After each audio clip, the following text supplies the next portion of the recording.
दुईजनाले कन्दा पनि सकेनस् अब तीनजना तीनजनाले चाहिँ अलिअलि मात्रै अब चारजना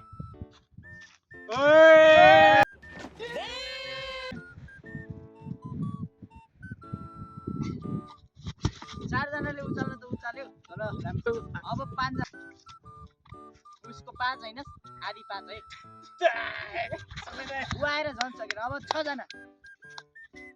मिलेर यो सिमेन्टको डल्लो उचाल्यो भने हाम्रो च्यानललाई सब्सक्राइब गर्नु होला